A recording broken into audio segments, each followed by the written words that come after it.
바른 신학 세미나 오늘 두 번째 시간 하나님의 아들 주 예수 그리스도 로마서 1장 4절을 본문으로 해서 두 번째 시간을 여러분들과 함께 나누고자 합니다. 지금 이제 우리가 예수 그리스도가 누구이냐에 대하여 우리가 이제 공부하고 있는데요. 히브리서 2장 1절에 보면 이런 얘기가 있어요. 히브리서 기자가 너희가 들은 것을 흘려 떠내려 버리지 마라 이렇게 얘기했어요. 그러니까 우리가 지금 오늘 듣고 있는 진리의 말씀을 여러분들이 마음에 간직하고 흘려 떠내려 보내지 않기를 바랍니다.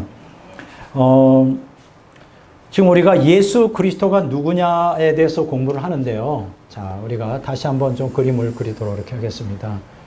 자, 우리가 신약과 구약, 이렇게 구약과 이제 신약이라 그럴 때 우리가 보통 신약을 중심으로 이제 다루어지는 것이 뭐냐 하면 그리스도의 자기 선언이죠. 나는 누구다라고 하는 그리스도의 자기 선언이 나오고 있죠. 그거는 이제 마태, 마가, 누가, 요한복음에 자세히 기록되고 있습니다. 자, 두 번째로 우리가 발견하는 것은 제자들의 신앙 고백이죠. 제자들의 신앙 고백이라고 말할 수 있습니다. 자, 그리스도의 자기 선언 누굽니까? 예수 그리스도가 자신이 그리스도라고 하는 거예요. 그리스도. 자, 그리스도인데 또 이 그리스도와 함께 예수님이 자기를 뭐로 고백하고 있죠? 하나님의 아들로서 고백하고 있죠. 하나님의 아들. 자, 지난 시간에 또 우리가 뭐를 배웠죠? 하나님의 아들이면서 제자들의 신앙 고백에 보면 예수님은 주로 자신을 하나님의 아들이라고 그랬고, 자, 하나님의 아들인 누구라는 것을 우리가 알게 되었죠. 독생자 하나님. 하나님의 아들이 하나의 호칭이긴 하지만 이건 본질이 아니란 말이에요. 이분이 하나님이지만 하나님의 아들로서 이 땅에 오신 거예요. 그게 빌립보서 2장 6절, 7절, 8절, 9절에 쭉 나오잖아요. 하나님이지만 자기를 낮춰. 왜냐하면 우리를 속죄와 구속하기 위해서 하나님의 아들로 오신 거다. 그렇지만 본질은 하나님이다. 이렇게 이제 말씀을 드렸고, 히브리서 1장 8절에 보면 아들에 관하여는 하나님이요. 그러니까 아들이 하나님이라는 뜻이잖아요. 자, 그 다음에 또 한 가지 우리가 공부한 게 뭐죠? 두 번째로 바로 그 하나님의 아들이 하나님이라는 제자들의 신앙 고백이 있었다. 하나님. 이 말씀을 여러분들에게 드렸습니다. 그런데 이 하나님이라는 게 제자들의 신앙 고백만 있느냐? 그리스도의 자기 선언이 그리스도라는 게 이 신약 성경이냐? 그게 아니라고 말씀드렸죠. 어디에서 왔다고요? 바로 그리스도의 자기 선언과 제자들의 신앙 고백은 어디에 근거를 두고 있다? 구약 성경의 예언에 근거되고 있다. 예언. 그러니까 우리가 여기서 기억하셔야 될 것은 신약의 이 복음은 구약을 근거로 두고 있어요. 그러니까 우리가 오해해서는 안 되는 것은 구약은 유대교인들 위하여, 신약은 기독교인들 위해 딱 구분되는 게 아니라 구약 시대에 계셨던 그 하나님은 또 그 하나님의 아들을 보내심으로 성육시키는 우리를 속죄와 구속 사역을 이루는 거예요. 그래서 이제 주로 이렇게 이제 우리가 이제 생각하는 이러한 구도가 뭐 보통 이렇게 이제 정리가 되어 있습니다. 예수님은 하나님의 아들, 그리스도는 하나님의 아들이요, 또 하나님이다. 뭐 이 정도까지는 우리가 이해가 되는데 이제 추가적으로 지금 이제 지금부터 이제 4시까지는 전 시간에 다루지 않았던 두 가지, 세 가지를 더 다뤄보려고 합니다. 자, 세 번째 여기서 우리가 다뤄지는 것은 뭐냐면 인자라는 단어예요. 인자. 예수님께서는 종종 자신을 인자라고 표현했습니다. 그러면 이 인자라는 단어는 예수님이 전혀 구약에 근거가 없는데 자기가 그냥 쓴 거냐. 이게 인자라는 게 뭐예요? son of man이잖아요. son of man. 뭐예요? 인간의 아들이란 뜻이에요. 인간의 아들이란 말이에요. 이거는 뭡니까? 인간의 아들. 이거는 자신을 낮추시는 거죠. 인성을 강조해 주는 거죠. 인간의 아들이라는 거. 그 인자, son of man, 인자. 그렇지만 이 자신을 낮춤으로 인성을 강조하지만 이 인자라는 단어 역시 메시아에 대한 또 다른 칭호예요. 그러니까 우리가 메시아, 그리스도 하면 두 가지 칭호가 있어요. 하나는 하나님의 아들, 그렇죠? 두 번째는 인자. 이렇게 이제 메시아, 그리스도가 두 가지로 씁니다. 그래서 하나님의 아들은 이 신성을 강조해 주고요. 인자라고 하는 것은 그리스도의 인성을 강조해 주는 것이다. 자, 그러면 이 인자라는 단어가 어디에 있느냐? 구약 성경에 있어요. 그럼 한번 좀 찾아보도록 그렇게 하겠습니다. 어디에 나오는 용어일까요? 인자라고 하는 것이. 자, 일단 그 예수님께서 마태복음 26장 63절에서 65절에 보면 가야바 법정에 섰을 때 네가 하나님의 아들 그리스도냐 물어봤을 때 예수님이 그러죠. 인자가 하늘에 구름을 타고 오시는 것을 너희가 보리라. 이런 얘기가 나오잖아요. 그럼 그 인자가 하늘에 구름을 타고 온다는 그 내용이 어디에 나오는 거냐? 그건 누이 그때 당시에 유대교인들에게는 익히 아주 메시아에 대한 아주 친숙한 구절이 나오는데 이게 바로 다니엘서에 나와요. 자, 그래서 지금 어디로 우리가 찾느냐? 이제 다니엘서 7장 9절에서 14절로 넘어갑니다. 다니엘서. 자, 굉장히 신비스러운 구절이죠. 자, 다 같이 찾아보겠습니다. 다니엘서 7장.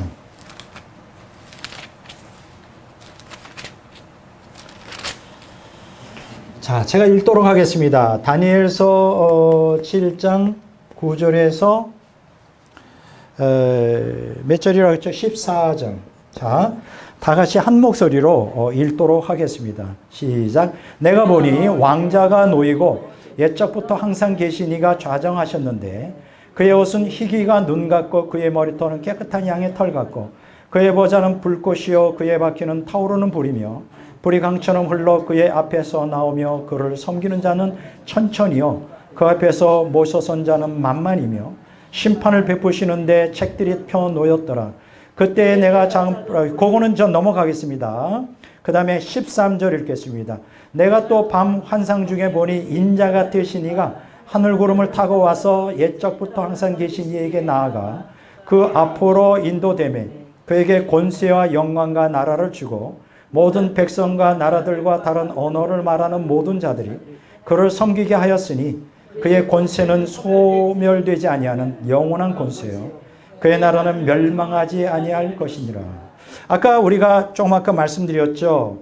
이제 예수님이 자신을 인자라고 하면서 마태복음 26장 63절 65절에서 가야바에게 네가 하나님의 아들 그리스도냐라고 물어봤을 때 바로 오늘 다니엘서 7장 9절에서 14절에 있는 인자가 하늘에 구름을 타고 오는 걸 너희가 보리라 할 때 그 구절이 어디 나오느냐 하면 13절에 나와요. 밤 환상 중에 보니 인자 같은 이가 하늘 구름을 타고 와서 그렇잖아요. 그거를 유대인들은 다 알고 있는 거예요. 그러니까 다니엘서 7장 9절에서 14절에 나오는 인자 같은 신은 뭐예요? 사람의 모양을 하는, 그러니까 사람은 아닌데 사람의 모양을 하고 있어요. 이건 뭐냐 하면 예수 그리스도가 성육신 전에 인성을 완전히 잊기 전에 그래도 구약시대에 사람의 형태로 갖고 계시되었다. 사람이 아니에요. 사람의 모양을 하거든요. 왜냐하면 인간의 눈에 보이지 않으니까. 성부와 성령은 눈에 안 보이거든요. 그러나 성자도 안 보이죠. 성육신 이전이니까. 그러나 눈에 대충 보이는 형태로 현시하신 거예요, 자신은. 그래서 인자 같으신 분이야. 사람의 모양 같은 분이. 그분 누굽니까? 바로 메시아죠. 그리스도 메시아예요. 자, 근데 여기서 굉장히 흥미로운 것이 있습니다. 9절 10절에 나오는 옛적부터 항상 계시니라는 단어와 13절에 보면 옛적부터 항상 계시니 누굴까요? 옛적부터 항상 계시니 성부 하나님을 얘기하죠. 자, 분명히 13절에 보면 성부 하나님 앞에 인자 같으시니 성육신 이전의 그리스도가 이제 나와 인도되는 거예요. 분명히 여기서 13절에서 성부와 성자는 구별되는 걸 알 수 있어요. 그리고 이 인자 같으신 이가 14절에 보면 바로 메시아라는 것이 설명이 되어 있어요. 권세를 받아서 영원한 권세로 통치할 것이다는. 이게 이제 메시아인 거죠. 분명히. 자, 그런데 이제 여기서 굉장히 흥미로운 내용을 발견합니다. 9절에 보면 하나님의 왕자가 보이는데 옛적부터 항상 계시니 성부가 좌정에 계신데 그의 모양이 이렇게 묘사되고 있어요. 그의 옷은 희기가 눈 같고 그의 머리털은 깨끗한 양의 털 같고 그의 보좌는 불꽃이요 그의 바퀴는 타오르는 불이며 불이 강처럼 흘러 그의 앞에서 나오며 그를 섬기는 자가 천천히요 그 앞에 모셔선 자는 만만이며 심판을 베푸는데 책들이 펴놓여 있더라. 자, 여기 보면 좀 신기한 내용이 나와요. 아니, 성부 하나님은 눈에 안 보이는데 왜 보이는 형태로 나타날까? 그 옷이 희기가 눈 같고 그 머리털 깨끗한 양의 털 같고 그의 보좌는 불꽃이고 이게 그러면 이런 비슷한 묘사가 어디에 나올까? 여기를 접으시고요. 요한계시록 3장 1장. 자, 다 같이 읽어보겠습니다. 14절, 15절을 한 목소리로 읽도록 하겠습니다. 요한계시록 1장 14절로 15절이에요. 그의 머리와 털의 희기가 흰 양털 같고 눈 같으며 그의 눈은 불꽃 같고 그의 발은 풀무불에 달려난 빛난 주석 같고 그의 음성은 많은 물소리와 같으며. 여기 요한계시록 1장 14절 15절 그는 누굴까요? 부활하신 예수 그리스도를 사도 요한이 목격한 거예요. 요한계시록 1장 14절 15절에 머리와 털의 희기가 흰 양털 같고 눈 같으며 눈은 불꽃 같고 그 발은 풀무불에 달린 빛난 주석 같고 이거 어디서 많이 본 것 같으네. 다니엘서 7장 9절에 중반부에 보면 그 옷은 희기가 눈 같고 그 머리털은 깨끗한 양의 털과 같고 보좌는 불꽃이요. 뭐 이렇게 했죠. 그러면 이거 뭐야? 아하. 옛적부터 항상 계시는 성부라 그러는데 성부는 형태를 갖고 있지 않죠. 그러면 누구를 통하여 자기는 현현하실까? 인자 같으신 인간의 모양을 하신 그리스도를 통하여 현현하시죠. 이해가 됐어요? 그러니까 우리 눈에 보이는 그 옷은 희기가 눈 같고 그 머리털은 깨끗한 양털 같은 그분은 예수 그리스도를 얘기하는 거예요. 아하, 여기서 깨닫게 되는 거는 보좌가 성부, 성자, 성령 각각 세 개가 있는 게 아니라 보좌는 하나다. 성부, 성자, 성령이 삼위일체 하나님이기 때문에 한 보좌에 앉아 계신 거예요. 그리고 눈에 보이는 흰 양털 같고 눈 불꽃 같은 이것은 성자의 현현인 거예요. 그러니까 성부가 보좌에 앉아 계신데 성부조차는 아무것도 보이지 않는 무형 무색이 아무것도 안 보이니까 보이는 형태로 나타나는 건 성자를 통하여 성부가 나타나는 거예요. 이해가 되십니까? 이해가 되세요? 자, 그래서 이와 같은 형태가 어디에 나오느냐? 에스겔서 1장을 보면 자세하게 또 나와 있습니다. 자, 에스겔서 1장 26절로 28절까지 읽도록 하겠습니다. 에스겔서 1장 26절로 28절까지입니다. 자, 찾으시죠? 자, 찾으셨습니까? 다 같이 읽겠습니다. 그 머리 위에 있는 궁창 위에 보좌의 형상이 있는데 그 모양이 남보석 같고 그 보좌의 형상 위에 한 형상이 있어 사람의 모양 같더라. 내가 보니 그 머리 위의 모양은 단쇠 같아서 그 속과 주위가 불 같고 내가 보니 그 허리 아래의 모양도 불 같아서 사방으로 광채가 나며 그 사방 광채의 모양은 비 오는 날 구름에 있는 무지개 같으니 이는 여호와의 영광의 형상의 모양이라. 와! 여러분들이 보시면 에스겔서 1장, 10장에 보면 여호와의 보좌 또 그 위에 앉으신 하나님 여호와의 형상에 대하여 기록하고 있는데 그걸 이제 에스겔이 환상 가운데 봤죠. 자, 그런데 보좌를 딱 보고 있는데 그 보좌 위에 한 형상이 있는데 사람의 모양이다. 누굴까요? 그 보좌에 성부, 성자, 성령이 앉아있는데 누구만 볼 수 있다? 성자만 사람의 모양으로 하고 있기 때문에 보이는 거예요. 사람의 모양, 사람으로 보이는 게 아니라 사람 형태를 하고 있다. 성육신 이전이니까. 이해가 되십니까? 그래서 지금 에스겔서 1장 26절로 27절, 28절의 말씀은 아까 그 다니엘서 7장 9절, 14절 인자가 누구냐? 바로 메시아인데 구약시대에 그분은 하나님 보좌에 앉아 계신 하나님이다. 자, 히브리서 1장 3절을 읽어봅니다. 자, 히브리서 1장 3절 다 같이 읽도록. 이렇게 좀 제가 넘기는 게 좀 느리죠. 예. 자, 히브리서 1장 3절 다 같이 읽도록 하겠습니다. 이는 하나님의 영광의 광채시요 그 본체의 형상이시라. 여기까지. 그래서 이는 누구예요? 그리스도죠. 자, 그리스도는 하나님의 영광의 광채시요 그 본체의 형상이라고 그랬어요. 성육신하신 예수 그리스도는 하나님을 그대로 드러내고 있다. 왜 그럴까요? 하나님 본 자체이기 때문에. 본체의 형상이라 그럴 때 두 가지 의미가 있어요. 하나는 그 빛 자체, 그 본체라는 뜻이 있고, 또 하나는 그러니까 태양이라는 뜻도 될 수 있고, 태양의 빛을 받는 달과 같은 역할을 한다 그래요. 예수님 자신이 하나님이시고, 또 이 세상에 성육신하신 예수 그리스도는 하나님을 드러내는, 영광을 드러내는 분이시라요. 성자로서. 자, 여기서 우리가 뭘 깨닫습니까? 인자라고 하는 걸 메시아를 의미하는데, 그래서 본인이 예수님이 자신을 인자라고 말하는데, 그분이 실체가 누구냐? 바로 옛적부터 항상 계시는 성부 하나님과 함께 동일 본질의 신성을 가지신 바로 그 하나님이다. 이렇게 이야기할 수 있습니다. 요한계시록 21장을 봅니다.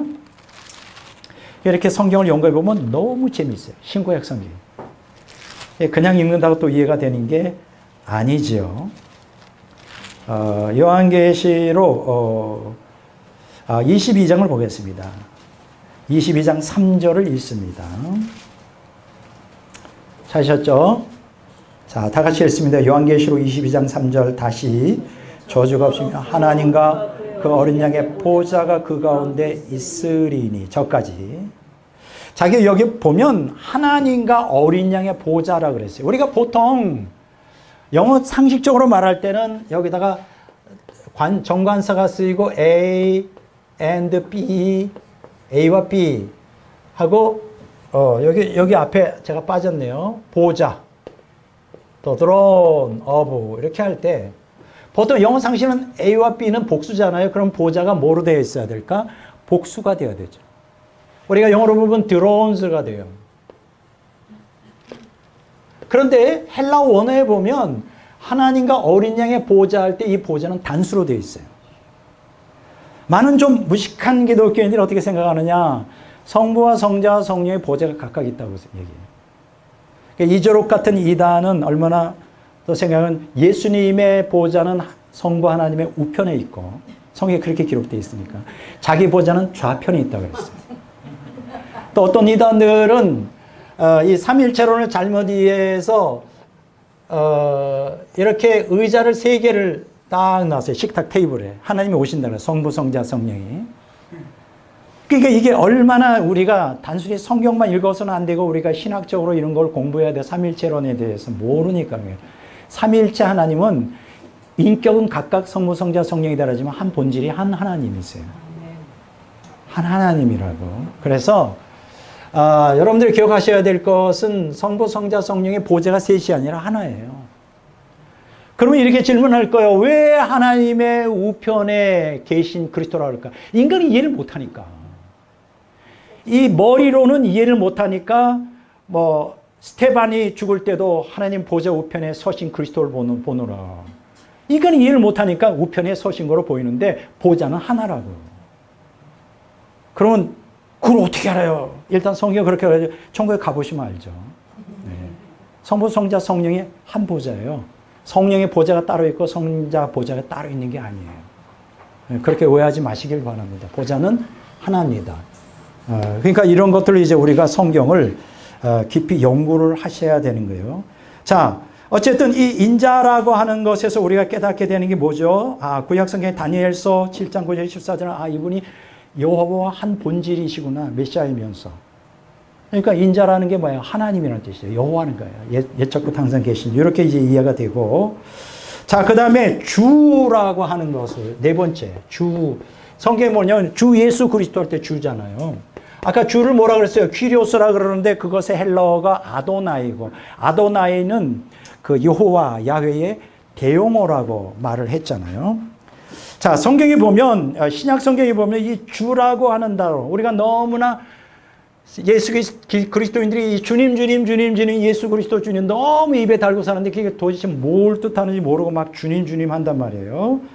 그러나 2000년 전에 예수님 당시의 제자들은 이 주님이라고 하는 퀴리오스, 아도나이, 그리고 유대교인들에게 아도나이는 이게 두려움을 가지고 고백했던 하나님의 이름이었어요.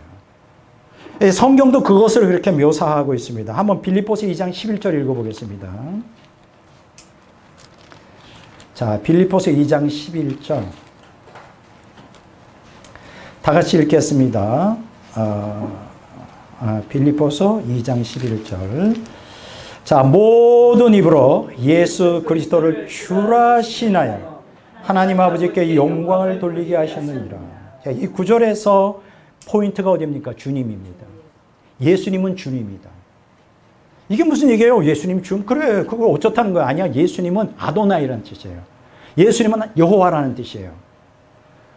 이 2000년 전에 제자들이 이 고백을 할 때는 이거는 정말 예수님을 하나님으로 고백하는 깊은 경외심에서 우러나. 근데 우리는 그런 맛이 없죠. 주가 뭘 의미하는지 가르쳐준 적도 없고 그냥 주님이라 하니까 주님인데 그런 뜻이 아니란 말이에요. 자, 사도행전 3장 15절, 베드로전서 3장 15절을 봅니다. 성경에 이런 구절들이 굉장히 많이 나와요. 베드로전서 3장 15절. 자, 다 같이 읽겠습니다. 너희 마음에 그리스도를 주로 삼아 거룩하게 하고. 여기서 주라고 하는 거 아도나이 퀴리오스. 주로 삼으라. 아도나이 여호와라는 거예요. 물론 여기서 주님이라고 하는 거는 이제 내 주인이라는 뜻도 있어요. 주인. 주인으로 삼아라는 뜻도 있지만 어쨌든 여기서 주의 포인트는 여호와라는 뜻이에요. 자, 한 절만 더 보겠습니다. 사도행전 2장 36절. 사도행전 2장 36절을 읽겠습니다. 사도행전 2장 36절. 자, 다 같이 읽도록 하겠습니다. 그런즉 이스라엘 온 집은 확실히 알지니 너희가 십자가에 못 박은 이 예수를 하나님이 주와 그리스도가 되게 하셨느니라. 십자가에 못 박혀 죽었어요. 근데 그분이 어떻게 주와 그리스도가 될 수 있을까요? 부활을 통해 증명이 되었단 말이에요. 부활을 통해. 만약 예수님이 부활했지 않았다면 그분이 그리스도라는 증거가 있어요. 인성은 증거가 되는데 인간이었으니까. 신성이 증거가 안 되죠. 신성이 죽은 자 살리고 그리고 기적을 행한다고 그게 증거가 됩니까? 결정적인 증거는 부활밖에 없는 거예요.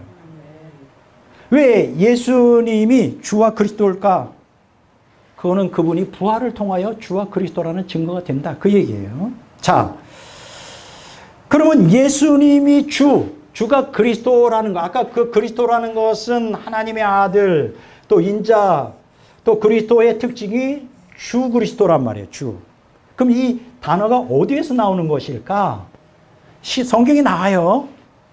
자, 시편 110편 1절. 다 같이 읽어보도록 하겠습니다. 시편 110편 1절이에요. 다 같이 찾아보시죠.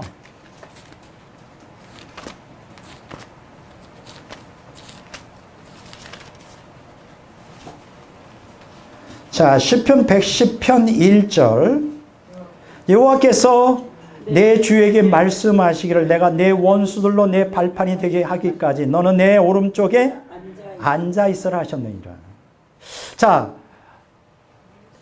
여호와께서, 여호와는 뭐예요? 여기서 말하면 성부 하나님을 얘기해요. 그럼 내 주는 누굴까? 하나님의 우편에 앉아 계신 내 주는 누굴까? 메시아죠. 그리스도죠. 메시아를 뭐라고 말합니까? 그리스도, 내 주님이라고 말해요. 예수 그리스도에게 적용돼요. 마태복음 22장 44절 읽어봅니다. 예수님이 여기에 대해서 22장 44절.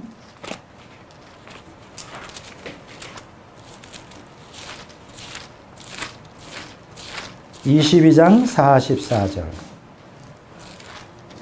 자, 다 같이 43절, 44절, 45절을 읽겠습니다. 이르시되 그러면 다윗이 성령에 감동되어 어찌 그리스도를 주라 칭하여 말하되 주께서 내 주께 이르시되 내가 내 원수를 내 발 아래에 둘 때까지 내 우편에 앉아 있으라 하셨도다 하였느니라. 다윗이 그리스도를 주라 칭하였은즉 어찌 그의 자손이 되겠느냐. 이건 뭐예요? 예수님이 자신을 메시아로 인정하는 거죠. 바로 시편 110편 1절을 인용하면서 여호와께서 내 주께 이르시되, 여기서 내 주는 메시아예요. 메시아란 말이에요. 그런데 여기에서 다윗이 메시아를 주님이라고 그랬대. 그러니까 이때 당시에 유대 정교 지도자들은 주, 퀴리오스, 아도나이가 뭘 의미하는지 너무나 잘 알고 있었다고요. 신성을 가진 하나님이라는 걸, 여호와의 대용어가 아도나이고 그것의 번역어 퀴리오스로서 주님이라는 걸 너무나 잘 알고 있었어요. 그러니까 그들은 뭐요? 할 말이 없는 거지. 메시아를 주님이라고 했다고. 자, 그러면 주와 여호와는 아까 얘기했죠. 구약 성경의 여호와는 70인역에서는 다 뭐로 바뀌었느냐? 아도나이로 다 바꿨어요. 여호와가 너무나 거룩하기 때문에 70인역에서 구약의 히브리어를 70인역 헬라어 번역을 할 때 다 주로 번역했어요. 그 주로 번역은 누구한테 적용했느냐?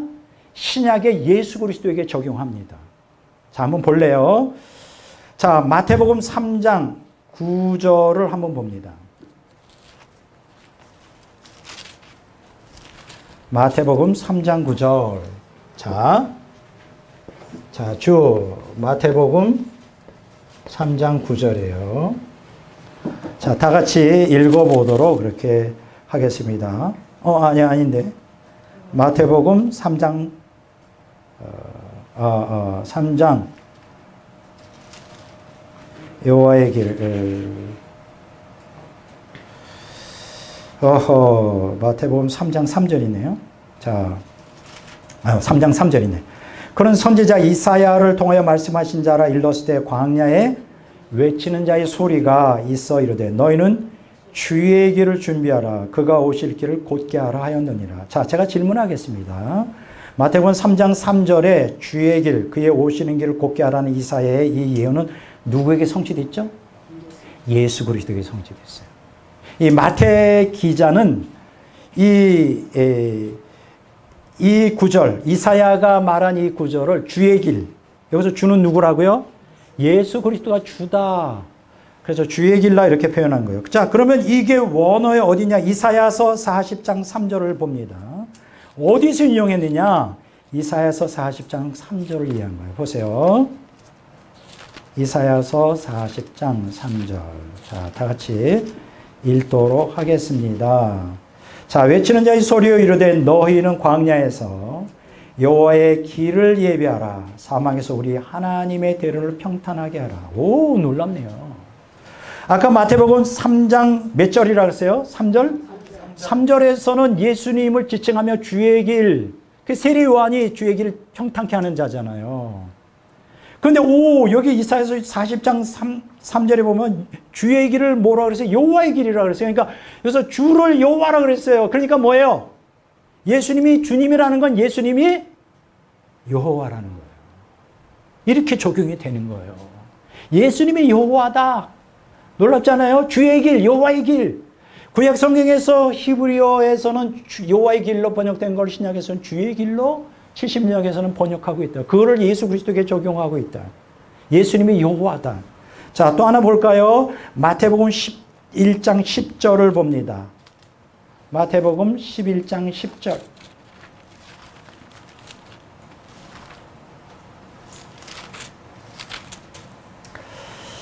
다 같이 읽겠습니다. 기록된 바 보라 내가 내 사자를 내 앞에 보내노니 그가 내 길을 내 앞에 준비하리라. 여기서 선자를 인용하면서 여기서 내 사자의 나는 누굴까요? 예수 그리스도예요.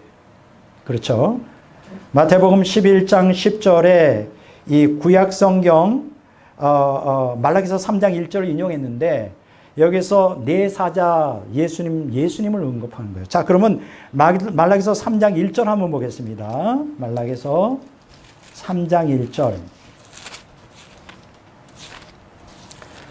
다 같이 읽겠습니다. 만군의 여호와가 이르노라. 보라, 내가 내 사자를 보내리니 그가 내 앞에서 길을 준비할 것이요. 여기까지. 내가 내 사자를 보낸다. 말라기 3장 1절은 여호와죠.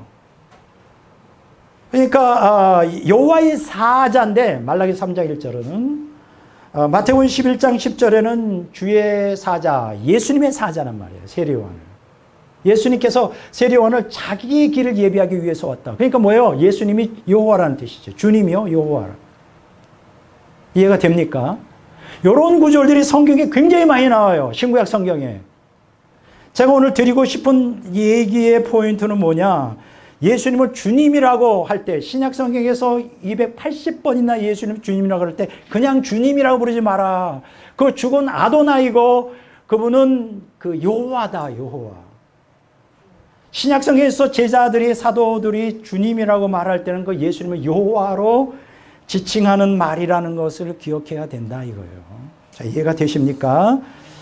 자, 한 구절만 더 볼까요? 로마서 10장 13절. 로마서 10장 13절.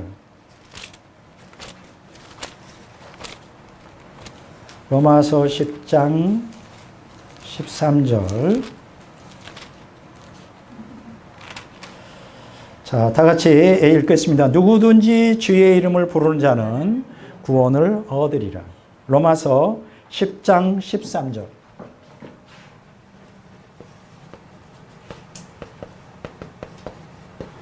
자, 여기서 누구든지, 본문의 맥락에 보면 여기서 누구든지 주님의 이름을 부른다. 이거 주님의 이름, 주님 누구입니까? 예수님이죠. 맥락 속에서 보면. 자, 그런데 놀라운 얘기를 하죠. 요엘서 2장 32절 한번 봅니다. 구약 성경이에요. 요엘서 2장 32절. 그러니까 로마서 10장 13절은 어디서 인용한 거냐? 바로 요엘서 3장 32절을 인용한 거예요. 누구든지 여호와의 이름을 부르는 자는 구원을 얻으리라. 같잖아요. 주의 이름, 여호와의 이름, 예수 그리스도. 그러니까 주님이라고 부를 때, 주 예수 그리스도 할 때 이 주는 바로 아도나이, 그 다음에 여호와를 지칭한다. 신구약 성경에서 이렇게 우리가 정리할 수 있습니다. 자, 그러면 제가 분명히 주는 여호와를 의미하는 것이다 이렇게 말했어요. 그럼 한 가지 질문하겠습니다. 그러면 신약 성경에 여호와를 직접적으로 언급하는 구절이 있을까? 있다는 거예요. 그게 어디 있냐? 요한복음 8장 24절입니다. 여호와. 요한복음 8장 24절. 자, 다 같이 한번 읽도록 그러겠습니다. 요한복음 8장 24절. 아마 깜짝 놀랄 거예요. 뭐라고요? 신약 성경에 예수님을 여호와로 지칭하는 구절이 있다고요? 있다고 그랬습니다, 제가. 자, 요한복음 8장 24절 읽겠습니다. 그러므로 내가 너희에게 말하기를 너희가 너희 죄 가운데 죽으리라 하였노라. 너희가 만일 내가 그인 줄을 믿지 아니하면 너희 죄 가운데서 죽으리라. 자, 여기 9절에 보면 8장 24절에 보면 내가 그라고 되어 있어요. 자, 한 가지 질문하겠습니다. 제 성경에는 내가 그 할 때 이 그가 소문자로 되어 있어요. 혹시 소문자로 되어 있는 분 손 들어보세요. 그냥 같은 글자로 되어 있어요, 크기가? 작은 글자로 되어 있어요? 내가보다? 사실은 히브리어 헬라 원어에 따르면 이 내가 그에서 이 그는 작아야 돼. 나는 옛날에 고등학교 때 가끔 구약이나 신약에 보면 작은 글씨가 나와. 아, 이게 왜 철자가 없어서 작은 거로 했나? 이렇게 어리석은 생각인데 그게 아니에요. 이 작다는 거는 특별한 의미를 갖고 있다는 거예요. 저는 신학을 오래 공부한 사람인데 이걸 몰랐어요. 내가 그가 무엇을 의미하는지. 내가 그라는 거? 이거 뭐야? 근데 이걸 보니까 구약 성경이 나오더라고. 내가 그라는 단어가. 와. 그거 한번 찾아보겠습니다. 이사야서 43장 10절. 자, 다 같이 읽어보도록 하겠습니다. 이사야서 43장 10절.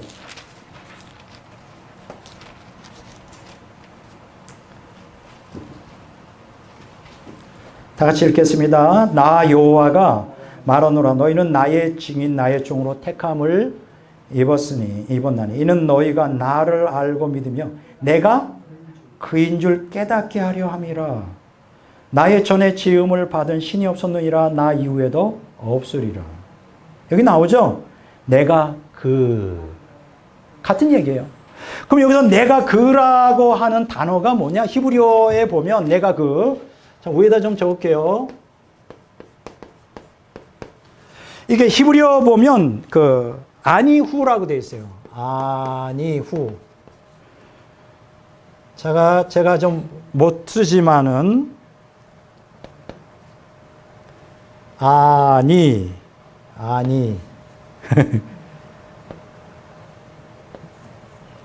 이거 좀 잘 모르겠네요. 후 이렇게 됐어요. 아니후. 이게 내가 그란 뜻이에요. 그러면 요 히브리어 아니후는 어떻게 번역됐느냐? 70인역에서 에고에이미로 번역됩니다. 에고에이미. 이거 맞나요? 그럼 여기서 에고는 뭐예요? I란 뜻이에요. M이는 동사예요. M. 그럼 여기서 I am이라고 하는 것은 무슨 뜻이냐? 이게 어디에 나오냐면 에고에이미 바로 출애굽기 3장 12절에 나와요. 출애굽기 3장 14절. 자, 다 같이 읽어보겠습니다. 출애굽기 3장 14절에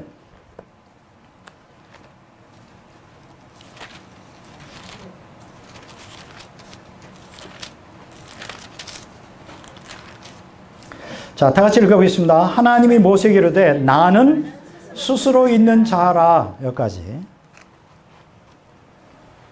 나는 스스로 있는 자라는 뜻이에요. I am이라는 뜻이 나는 나다는 뜻이 난 스스로 있는 자다. 이게 이제 헬라어로 번역하면 에고이에임이고 요거를 히브리어로 번역하면 아까 예흐웨라는 뜻이에요. 예흐웨. 여호와죠, 여호와. 자, 예흐.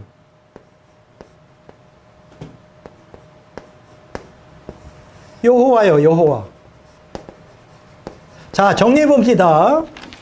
우리가 여호와라고 하는 거는 예흐웨를 말하는데 나는 나다라는 뜻이에요. 헬라어로 번역은 I am, 에고에임이 같은 동의어죠.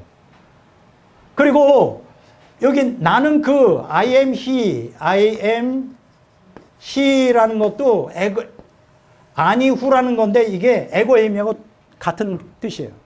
70년. 그러니까 에고에임이 아니후하고 예후하고 같은 동의어죠. 그러니까 예수님께서 자 이사야서 43장 10절에 여호와를 내가 그라는 거, 내가 바로 그라는 거, 이거 굉장히 강조하는 거죠. 나밖에 없다, 유일한 자다 이런 뜻인데 예수님이 어디서 쓰고 있느냐? 요한복음 8장 24절에서 똑같은 단어를 쓰고 있어요. 근데 저는 신학을 오래 했지만 이 사실을 몰랐어요. 왜냐면 신학교에서 안 가르쳐줘, 아무도. 아마 그럴 거려. 뭐 총신대, 장신대, 뭐 할 것 없이 감신대, 뭐 연신대 할 것 없이 이런 거 가르쳐주는 신학교 하나도 없어요. 자기가 알아서 해야지. 근데 이게 굉장히 중요한 얘기인데. 이런 것들 안 배워줘요. 칼바르트나 몰트만, 불트만, 판넨베르그, 뭐 이런 거 쓰잘데없는 것이나 많이. 그거 알아서 뭐예요? 칼바르트 뭐. 칼바르트 알아서 뭐예요? 설교 시간에 얘기할 때 칼바르트가 이렇게 말하기를. 성경을 얘기했는데, 그러니까 참 안타까운 게 오늘날 그 신학교가 성경 말씀을 정확히 이해할 수 있도록 헬라어, 히브리어 이런 그 성경 배경 이런 것들을 실제적인 목회에 도움이 될 만한데 이런 것도 하나도 안 가르쳐 주고 엉뚱하게 뭐 부차적인 뭐 심리학이나 뭐 행정, 기독교 행정학이나 이런 쓸데없는 것들 다 필요 없는 거. 그러니까 목사들이 신학 배워도 다시 공부해야 돼, 다시. 근데 목사가 목회하면서 언제 공부하느냐고. 나같이 이 신학자로 수십 년을 해야 이런 걸 공부하는. 저는 할 게 없으니까 이거 하는 거잖아요. 처음에 원망 많이 했다니까요. 나같이 이렇게 실력이 없는 것도 아니고 왜 나를 계속 방해하는 거예요, 하나님. 근데 알고 봤더니 신학자가 이 시대에 필요한 거예요. 뭐냐? 성경 말씀 자체를 간파하고 본질로 들어갈 신학자인데 아무도 할 자가 없는 거예요. 워낙 다들 뛰어나가지고 재능이 다 대교회 큰 담임 목사 되고 나 같은 그런 사람이니까 나같이 이제 빌빌 할 게 없는 사람을 택한 거지. 그래서 제가 빌빌거려도 한 가지는 잘해요. 뭐냐면 충성스럽거든. 진짜예요. 목숨 걸고 하거든. 다른 건 못해도 내가 진리를 따라 살고자 하는 주님을 위하여, 왜냐면 나는 천국 가기를 결단한 사람이니까. 천국 가려면 하나님의 뜻대로 제대로 알고 제대로 믿어야 천국 갈 거 아니에요. 그러니까 나는 아주 절박한 사람이에요. 세상에서 아무것도 기대할 게 하나도 없는 사람. 무서운 사람이지. 잃어버릴 게 하나도 없어. 워낙 기본이 낮아서 더 내려갈 게 없어요. 더 내려갈 게 없다고. 이런 사람이 진짜 무서운 거예요. 목숨 걸고 연구하는 거. 이거밖에 할 게 없으니까. 근데 하다 보니까 굉장히 놀라운 걸 깨닫게 되는 거예요. 이런 것들. 이게 아무것도 아닌 것 같죠? 이거 신학교에서 안 가르친다니까. 이거 제가 혼자 다 연구해서 다 책 찾아보고 그냥 수많은 책들 보고 한 거예요. 이걸 아무도 안 가르쳐 주니까. 자, 보세요. 예수님이 그 얘기했대요. 예수님이 여호와라는 거예요. 요한복음 8장 24절에 보면. 자, 그런데 우리가 놀라운 게 있죠. 여러분들 에고에임이 나는 스스로 존재하는 자다. 나는 예후하다. 그거를 풀어놓으면 어떻게 되는지 알아요? 알파 오메가라는 뜻이에요. 나는 과거에도 있었고 지금도 있고 앞으로 장차 올 자다. 어디서 많이 들은 것 같잖아요. 요한계시록에 나오잖아요. 한번 볼까요? 요거를 성부와 성자가 같이 동시에 썼어요. 자, 요한계시록 1장 4절 8절이 있습니다.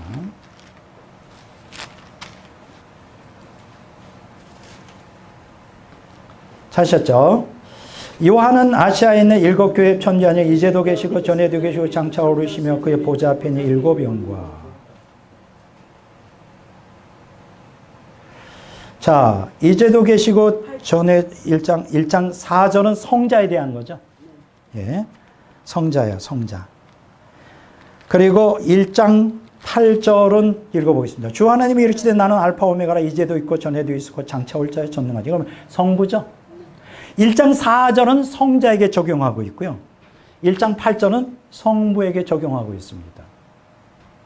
그럼 여기서 알파 오메가 처음이요 시작이요 처음이요 끝이요 이제도 계시고 전에도 계시고 장차 이게 뭐냐? 여호와, 예호와, IM을 풀어놓은 거예요. 이게 바로 여호와라고. 이건 뭐예요? 아, 성부도 여호와고 성자도 여호와구나. 자, 좀 더 볼까요? 요한계시록 21장 6절 한번 봅니다.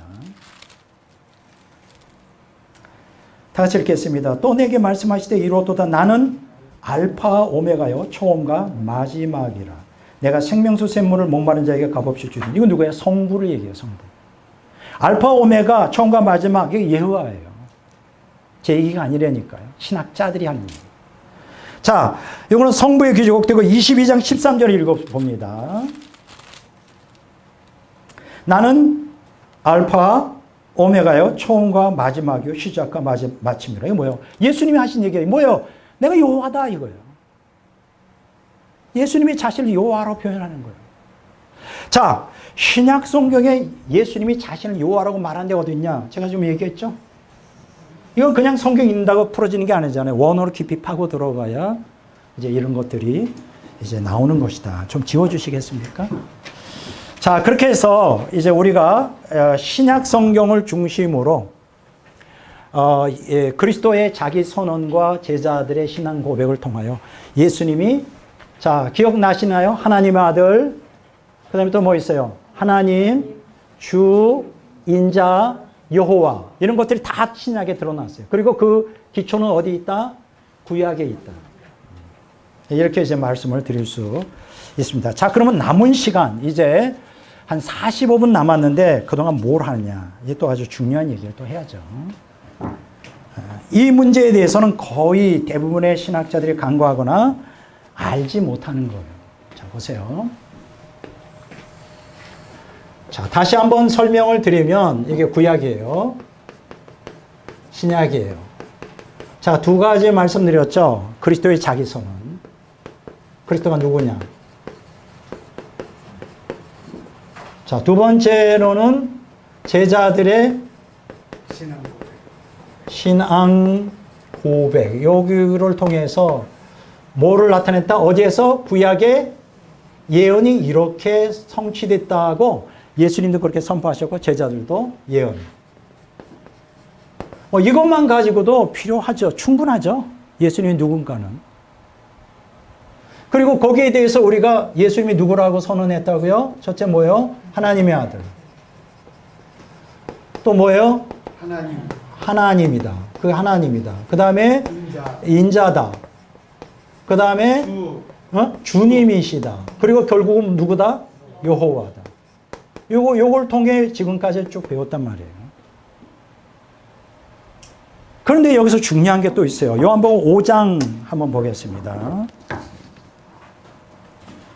요한복음 5장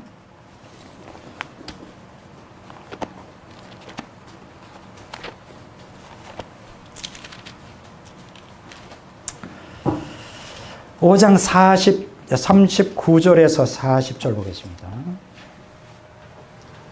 요한복음 5장 39절에서 40절 다 같이 읽도록 하겠습니다. 너희가 성경에서 영생을 얻는 줄 생각하고 성경을 연구하거니와 이 성경이 곧 내게 대하여 증언한 것이니라.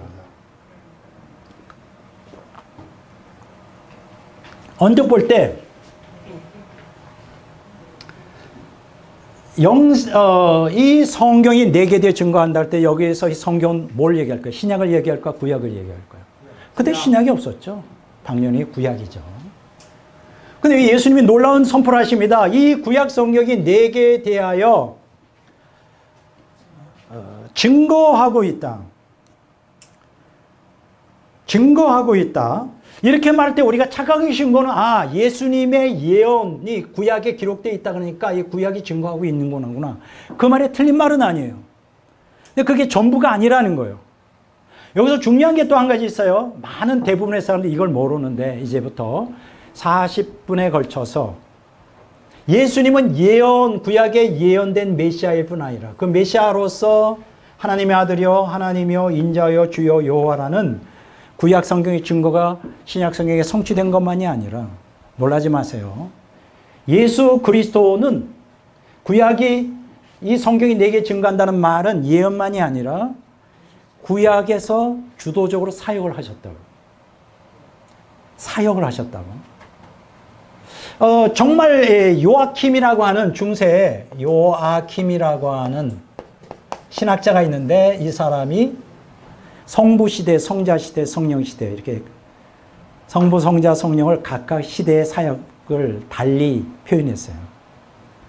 오늘 대다수의 기독교인들도 그렇게 믿는 사람이 많아요. 구약에는 성부 시대, 성부가 주도하셨던 시대. 그렇게 또 우리가 많이 들었죠. 신약에 예수님이 성육신 하셔서 오순절 덜까지 성자 시대. 부인할 수 없겠죠. 그렇죠? 그리스도가 주도가 됐잖아요. 오순절 마가다락방 이후에는 성령 시대. 그래서 심지어는 어떤 책에는 성령 시대라는 책이 있어요. 여러분들 예수 24에 가서 성령 시대 딱 쳐보세요. 책 나와요. 오늘이 성령 시대라는 거예요. 불 받아야 된다는 거예요. 제가 불 받는 걸 부인하는 게 아니고 저도 불도 경험해 봤고 그러나 불이 전부가 아니라는 거죠. 여기서 기억하셔야 될 거는 성부 시대, 성자 시대, 성령 시대 구분하는 게 이게 2단으로 몰렸어요. 요아킴이. 2단이에요, 2단. 근데 우리는 이게 2단 사상인 줄 모르고 있어요. 여러분들이 기억하셔야 될 것은 신구약 성경의 핵심은 누구냐? 예수 그리스도예요. 신약에만이 아니라 구약에서도 예수 그리스도가 주도적으로 사역을 했습니다. 충격이죠. 그게 어떻게 됐을까? 세 가지로 말씀드리겠습니다. 첫째 뭐냐? 여호와의 말씀으로.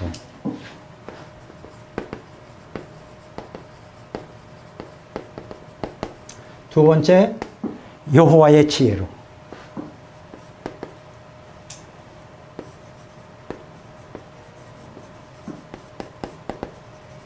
세 번째, 여호와의 사자로.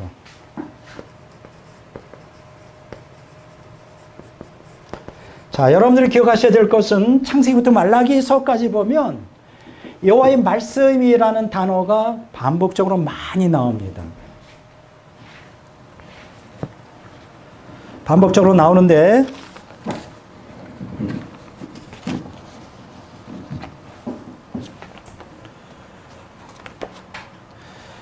그리고 여호와의 지혜로서도 예수 그리스도가 구약시대에서 사역을 주도하셨어요. 여호와의 사자로서도 주도적으로 사역을 하셨어요. 그러니까 예수님은 신약에서만 성육신 이후에 활동하신 게 아니라 창세기 1장부터 요한기 말라기서 끝 구약시대 전체에 인간에게 특히 인간으로서 현현하는 인간과 같은 모양으로 현현할 때는 주도적으로 예수님이 나서서 사역을 구속사역을 이루셨다고요. 신학자들은 이런 부분을 잘 간파를 못해요. 그냥 넘어가. 그렇지만 이제 신학자들은 이런 것들을 잘 이렇게 간파를 해야 됩니다. 자, 한번 보겠습니다. 여호와의 말씀. 자, 우리가 보통 여호와의 말씀을 신약 성경에서 찾는다면 이거 좀 지워 주실래요? 여기만.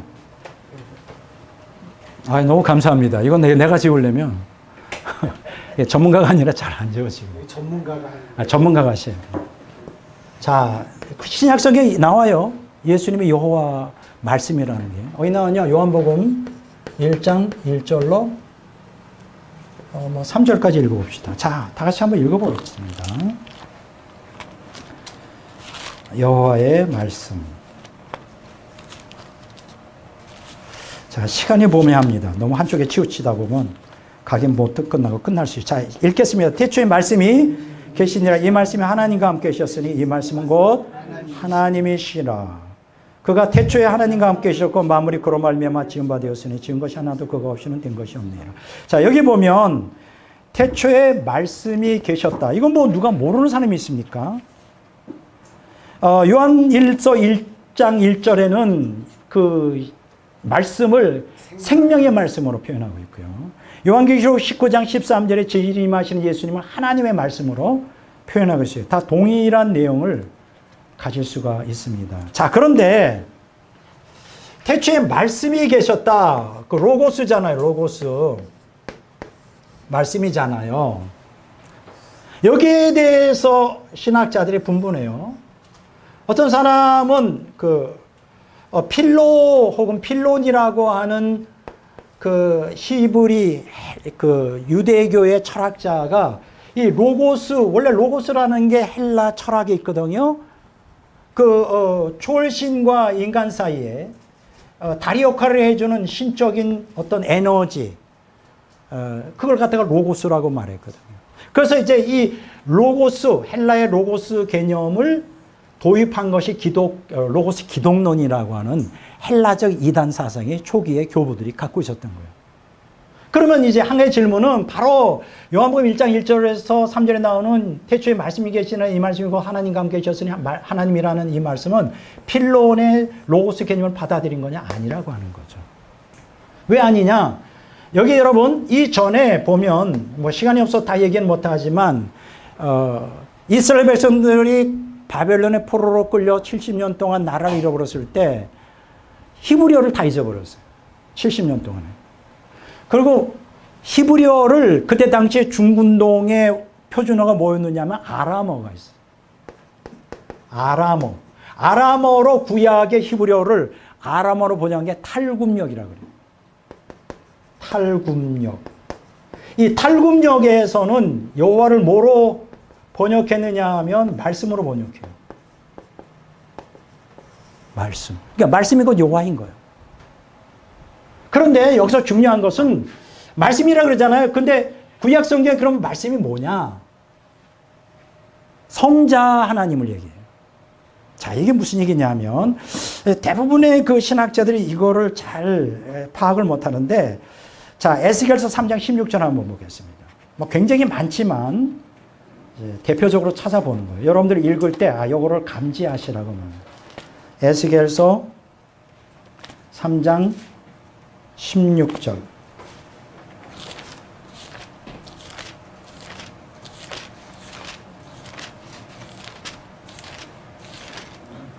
다 같이 읽겠습니다. 7일 후에 여호와의 말씀이 내게 임하여 이르시되. 자 보세요. 내가 질문하겠습니다. 엘리야 에스겔에게 여호와의 말씀이 임하였는데 이르시되 saying. 그러면 말하는 주체가 여호와입니까? 여호와의 말씀입니까? 여호와의 말씀이에요. 근데 이걸 잘못 해석하면 여호와께서 이렇게 말씀하시길 그냥 뭉뚱그려서 넘어갈 수 있다는 거 아니에요. 에스겔서 3장 22절에 보면 또 달리 나와요. 22절 한번 보겠습니다. 여호와께서 권능으로 거기서 내게 임하시고 또 내게 이르시되. 여기서 이르는 주체가 누굽니까? 여호와죠. 자, 그러면 24절 한번 읽어보겠습니다. 주의 영이 내게 임하사 나를 일으켜 내 발로 세우시고 내게 말씀하여 이르시되. 그래서 이르시는 주체가 누굽니까? 주의 영이죠. 아하, 그러니까 에스겔서 3장 22절에 여호와께서 말씀하셨다. 이건 성부를 지칭하는 것이고, 주의 영이 말씀하시다. 이 성령을 주칭하는 것이고, 16절에 여호와의 말씀이 이르셨다. 성자를 지칭하는 거죠. 구약 시대에 예수님은 여호와의 말씀으로 사역하셨어요. 눈에 안 보이지만. 그래서 이런 구절들이 상당히 많이 나옵니다. 창세기부터 계속 말라기까지 나와요. 근데 이제 보통 사람들은 여호와께서 그냥 말씀하신 아니에요. 여기서 말씀하신 게 아니라 성육신 하기 이전에 성자 로고스께서 말씀 되시는 예수 그리스도께서 말씀하시는 거예요. 자, 시간이 없는데 이렇게 또 시간이 이렇게 쪼이기 시작하는군요. 예를 한번 들어보겠습니다. 아브라함을 한번 보겠습니다. 창세기 15장 1절과 4절 봅니다.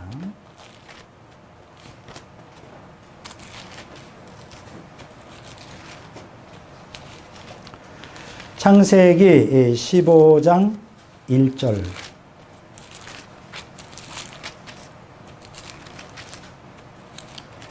와, 이게 잘 안 넘어가네요.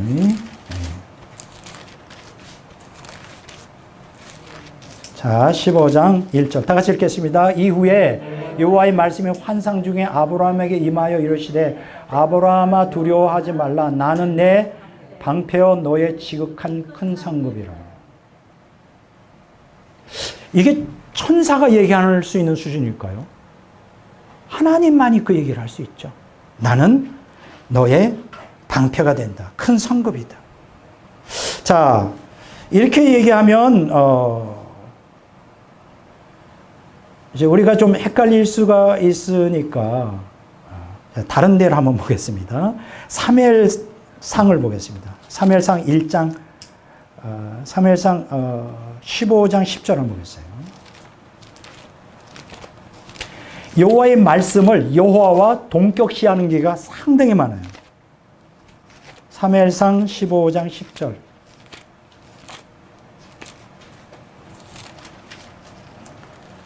자, 다 같이 읽도록 하겠습니다. 15장 10절. 여호와의 말씀이 사무엘에게 임하시니라 이르시되 내가 사울을 왕으로 세운 걸 후회하노니 내가 돌이켜서 나를 따르지 않으며 내 명령을 행하지 아니하였습니다. 여기 보면 여호와의 말씀이 뭐라고 말하냐면 내 명령을 따르지 않았다는 거예요. 근데 사무엘상 15장 13절과 26절에 보면 여호와의 명령을 행했다. 여호와의 명령이라는 거예요. 26절에도 보면 뭐라고 말을 하느냐 하면 여호와의 말씀을 사울 왕이 버렸으므로 이렇게 나와요. 그러니까 여호와의 말씀이 뭐라고 하냐면 내 명령을 어겼다. 그건 누구의 명령을 어긴 거예요? 여호와의 말씀의 명령을 어긴 거예요? 여호와의 명령을 어긴 거예요. 여호와와 여호와의 말씀이 동격으로 되어 있다. 여호와의 말씀이 여호와란 말이에요. 자, 이해가 되시는지 모르겠네요. 이런 구절들이 상당히 많이 나와요. 상당히 많이 나옵니다.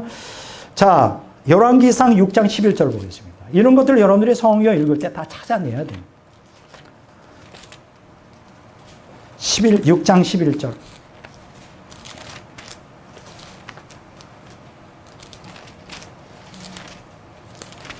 자, 다 같이 읽도록 하겠습니다. 여호와의 말씀이 솔로몬에게 임하여 이르시되 내가 지금 이 성전을 건축하니 내가 만일 내 법도를 따르며 내 율례를 행하면 내 모든 계명을 지켜 그대로 행하면 내가 내 아버지 다윗에게 한 말을 내게 이룰 것이다. 이런 얘기죠. 여호와의 말씀이.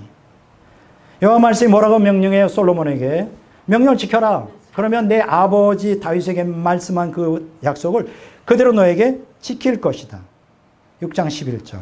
3장 14절 한번 보세요.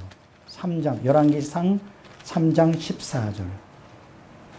내가 만일 내 아버지 다윗의 행함 같이 내 길로 행하며 내 법들 명령을 지키면 내가 내 나라를 길게 할 거야. 여기서 나는 누굴까요? 맥락 속 여호와죠.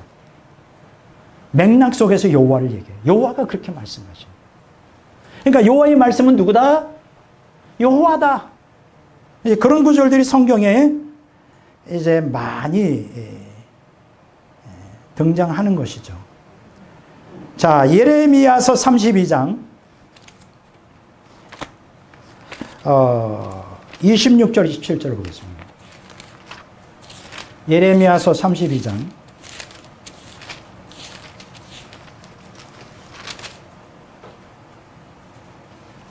이게 결정적으로 여호와의 말씀이 누구냐를 밝히고 있어요. 예레미야서 32장 26절로 27절. 그때 여호와의 말씀이 예레미야에게 임하여 이르시되 나는 여호와여 모든 육체의 하나님이라. 보세요. 여호와의 말씀이 뭐라고 해요? 나는 여호와라. 나는 여호와라. 기가 막히지 않아요? 여호와의 말씀이 내가 여호와라는 거예요. 근데 그 여호와가 성육신했어요. 어디에? 요한복음 1장에 태초에 말씀이 계신 이 말씀이 하나님과 함께 계셨으니 이 말씀이 하나님이라. 예수님이 하나님의 말씀인데 그분이 여호와라는. 이해가 되잖아요. 그렇죠? 놀랍죠? 뭐 그 정도만 하고, 자, 두 번째 여호와의 지혜에 대해서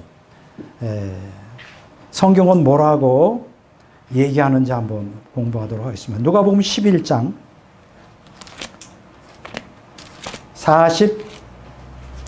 49절에서 54절을 읽겠습니다.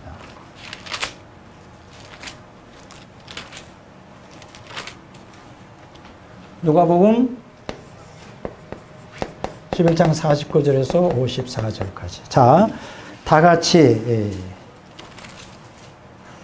읽겠습니다.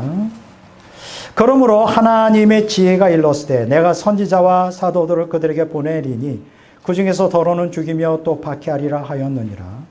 창세 이후로 흘린 모든 선지자의 피를 이 세대가 담당하되 곧 아벨의 피로부터 제단과 성전 사이에서 죽임을 당한 사갈의 피까지 하리라. 내가 너희에게 이르노니 과연 이 세대가 담당하리라. 이게 참 놀라운 얘기예요. 하나님의 지혜가 다음과 같이 얘기했다는 거예요. 무슨 얘기냐? 너희도 내가 선지자를 너희에게 보내었는데 너희가 다 죽였다. 창세 이후로 아벨의 피로부터 사갈이야. 사갈은 뭐냐 하면 역대하까지 나오는데 이 구약이 마지막 끝이에요. 그러니까 구약 성경의 전체에 기록된 의인의 피에 대해서 너희들이 다 돌아갈 것이다. 너희들에게. 근데 보세요. 같은 내용이 어디 나오느냐? 같은 내용이 이제 마태복음 23장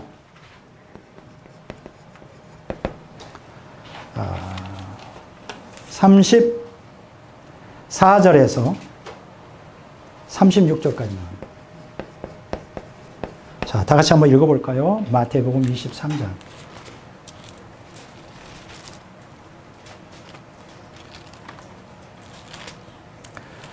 마태복음 23장 34절로 35절까지 읽겠습니다. 그러므로 내가 너희에게 선자들과 지혜 있는 자들과 서기관들을 보내매 너희가 그 중에 더러는 죽이나 십자가에 못 박고 그 중에 더러는 너희 회당에서 채찍질하고 이 동네에서 저 동네로 따라다니며 박해하리라. 그러므로 의인 아벨의 피로부터 성전과 제단 사이에서 너희가 죽인 바 바가랴의 아들 사겔의 피까지 땅에서 흘린 의로운 피가 다 너희에게 돌아가리라. 깜짝 놀라는 거죠. 마태복음 23장 34절은 내가, 여기서 나는 누구예요? 예수님이죠. 여기서는 예수님이고 예수님이 똑같은 내용을 하면서 누가복음 11장 49절에서는 지혜라고 해요. 지혜, 하나님이지. 그러니까 예수님이 뭐라는 거예요? 하나님의 지혜라는 거예요. 예수님이 하나님의 지혜예요. 자, 첫 번째 뭐라 했어요? 구약시대에 예수님은 하나님의 여호와의 말씀으로서 사역하셨고 두 번째 예수님은 여호와의 지혜로서 사역했다. 그 자세한 내용이 어디 나오느냐? 잠언서 8장에 보면 나와요. 잠언서 8장은 두 가지를 나타냅니다. 지혜의 선제성, 지혜의 창조 사용. 자, 8장 한번 읽어볼까요?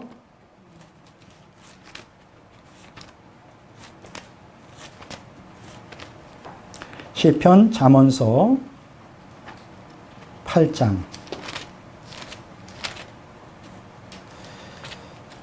22절에서 23절. 자, 뭐냐? 지혜의 선제성. 잠언서 8장 22절로 26절. 자, 다 같이 읽도록 하겠습니다. 여호와께서 그 조화의 시작 곧 태초에 일하시기 전에 나를 가지셨으며 만세 전부터 태초부터 땅이 생기기 전에 내가 세움을 받았나니 아직 바다가 생기지 아니하고 큰 샘들이 있기 전에 내가 이미 났으며 산이 세워지기 전에 언덕이 생기기 전에 내가 이미 났으니 하나님이 아직 땅도 들도 세상 진토의 근원도 짓지 아니하셨을 때를. 자, 보세요. 이게 뭐예요? 지혜의 선제성이에요. 그러니까 지혜로서 마치 하나님이 성자가 하나님의 아들로서 직분을 받고 칭호를 타이틀을 받으니 지혜로서 세움을 받았다 이거예요. 성자로서 자기를 낮추는 거예요. 먼저 온 우주 만물이 생기기 전에 그리스도가 존재했다. 신약 성경이 증거하는 거죠. 온 우주 만물 창조 이전에 하나님이 예수님이 존재했다. 두 번째로 지혜의 창조 사역이 기록되어 있죠.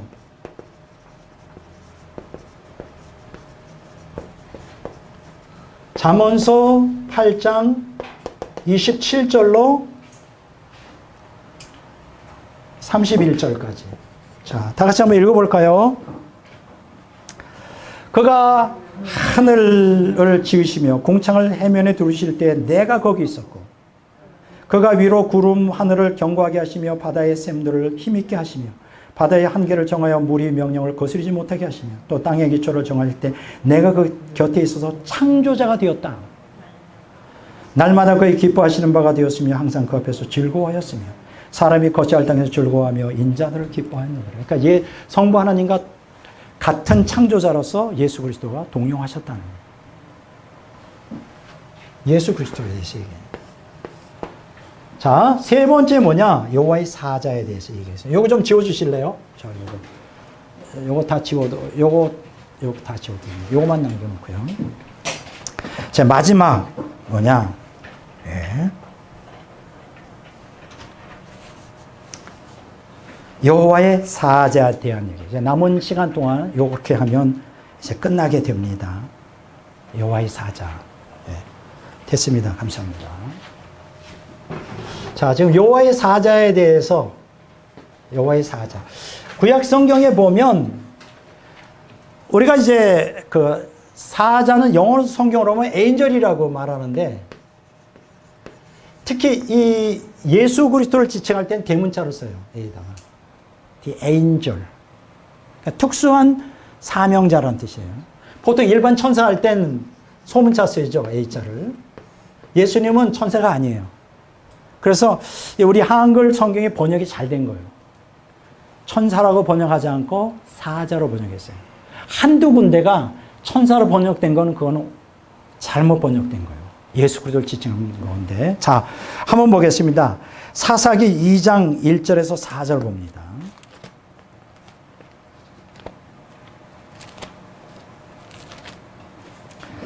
제가 이렇게 하는 거는 오늘 그 뭐 여호와의 말씀 여호와의 사자 이렇게 할 때는 다 찾지 않아요. 지금 그 일부분만 찾는 거예요. 나머지는 여러분들이 다 찾아 읽어보셔야 되는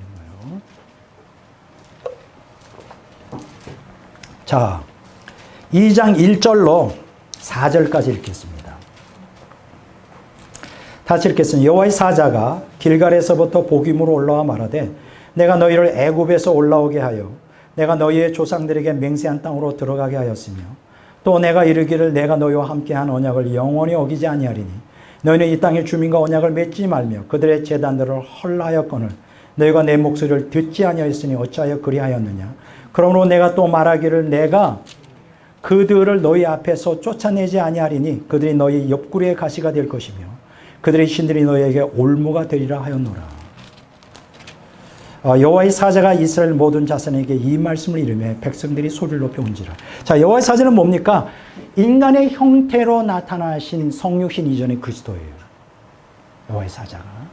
자세히 한번 보세요. 사사기 2장 1절에서 4절을 보면 그 말하는 게 천사가 얘기하는 게 아니잖아요.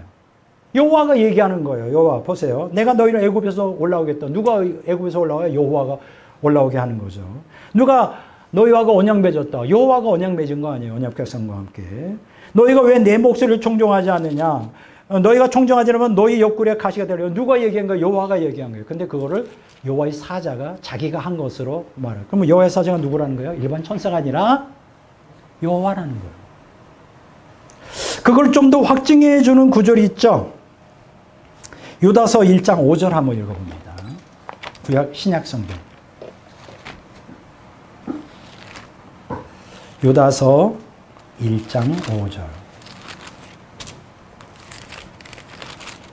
자, 다 같이 읽겠습니다. 너희가 본래 모든 사실을 알고 있으나 내가 너희로 다시 생각나게 하고자 하노라. 주께서 백성을 애굽에서 구원하여 내시고 그 위에 믿지 아니하는 자들을 멸하셨으며. 여기서 주께서라고 하는 건 맥락에 보면 예수 그리스도죠. 근데 여기 보면 예수 그리스도께서 백성을 애굽에서 인도해 내신다. 근데 놀라운 것은 어떤 사본에 보면 여기서 주를 예수로 번역하고 있어요. 그러니까 아까 여호와의 사자가 애굽에서 이스라엘 백성을 출애굽시켰다 그러잖아요. 그게 여호와잖아요. 그러니까 바로 유다서 1장 5절에 예수님이 여호와의 사자이고 여호와라는 거죠. 출애굽시킨 장본인인 거예요. 여러분들 출애굽기에 보면 여호와의 사자가 이스라엘 백성을 앞서서 행한다는 얘기가 나오죠. 바로 예수 그리스도예요. 예수 그리스도는 출애굽에도 본인이 주도적인 역할을 하셨다. 이렇게 말할 수 있는 거죠. 이렇게 되면 확 달라지죠. 확 달라져. 왜냐하면 성부 하나님께서 다 하신 줄 알아. 여호와의 사자가 이게 예수님이 그때도 주도적인 역할을 하셨구나. 뭐 이런 걸 알 수가 있는 거죠. 자, 사사기 13장 18절 한번 봅니다.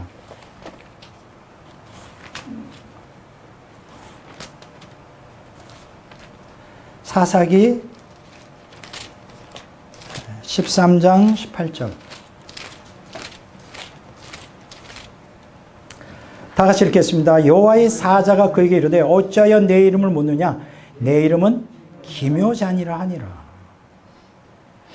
이게 무슨 얘기냐 하면 그 삼손의 부모가 여호와의 사자에게 물어보는 거예요. 당신 이름이 뭡니까? 그냥 안 가르쳐줘. 그러면서 뭐라 그러냐? 기묘자라는 거예요. 기묘자. 너희가 내 말을 들어도 무슨 얘기인지 이해가 못할 거야. 이런 얘기죠. 이 기묘라는 단어가 또 나오죠. 이사야서 9장 6절 메시아 되시는 어린 하나님이신 기묘다. 창세기 32장 29절에 보면 야곱이 약복 강가에서 싸우는데 당신 이름이 누구니까 안 가르쳐주죠. 기묘라는 거죠. 기묘라는 말을 두로 누구에 쓰니 여호와 하나님께 지칭할 때 쓰는 거예요. 그러니까 여호와의 사자가 여호와라는 뜻이에요. 기묘다는 거. 자, 창세기 22장 한번 보겠습니다. 제가 이렇게 하는 건 하나의 샘플링 하는 거지 구약 성경에 나온 전부를 다루는 거 일부분만 다루는 거예요. 굉장히 많습니다.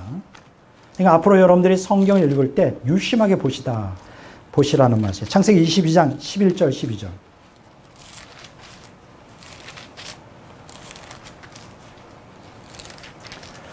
(22장 11절을 다 같이 읽겠습니다. 여호와의 사자가 하늘에서부터 그를 불러 이르되 아브라함아 아브라함아 하시는지라. 아브라함이 이르되 내가 여기 있나이다 하매 사자가 이르되 그 아이에게 내 손을 대지 말라. 그에게 아무 일도 하지 말라.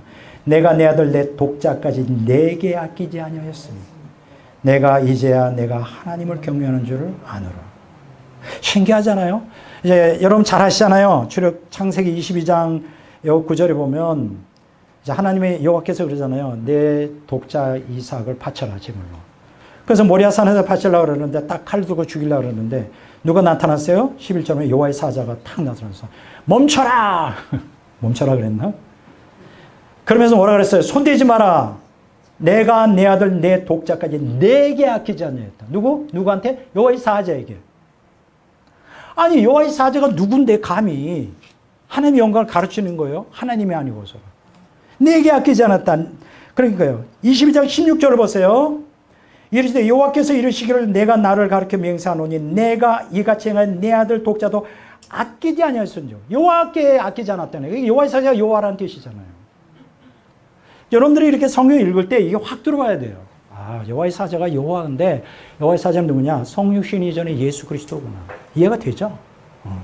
놀랍지 않아요 이게? 놀랍다고요 저는. 열왕기상 13장 9절 한번 보겠습니다.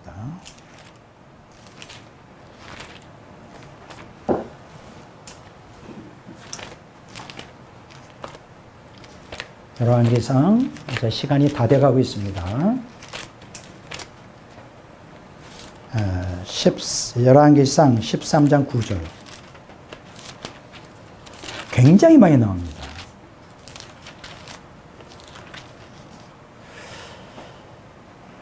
자, 9절 한번 읽어볼까요? 이는 곧 여호와의 말씀이 내게 명령하여 이르기를 떡도 먹지 말며 물도 마시지 말고 왔던 길로 되돌아가지 말라 하셨음이니이다.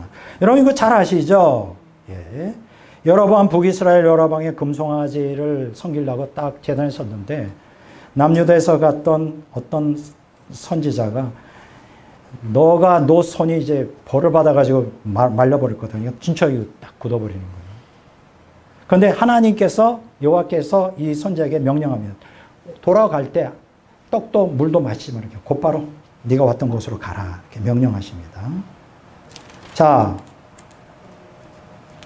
17절에서 또다시 얘기하죠. 그런데 그 나이든 선지자가 뭐 그럴 거 있냐. 내게 계시했는데 당신을 지극히 섬기라 그랬다. 그랬더니 선지자가 또 얘기하잖아요. 떡도 물도 마시지 말라고 했다. 그런데 여러분 보세요. 13장 21절, 22절 한번 보겠습니다.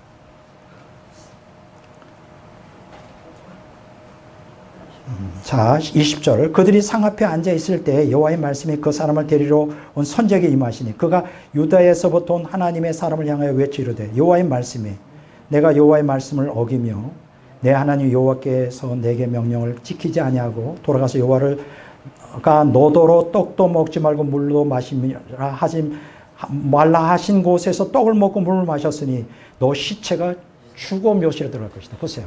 여호와의 사자가 뭐라 할 거였어요? 여호와의 사자가 명령하기를 떡도 물도 마시지 말라. 근데 여기는 뭐라고 얘기해요? 그 떡도 물도 마시지 말라는 명령 누가 했어요? 여호와께서 하신 거란 말이에요. 여호와의 사자가 곧 여호와다. 이해가 되잖아요. 그렇죠? 예.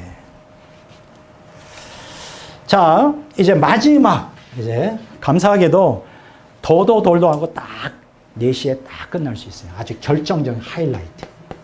스가랴서 2장 1절에서 3장 10절을 봅니다. 여기 오늘 강의의 하이라이트이고 이제 끝 마무리가 되겠습니다.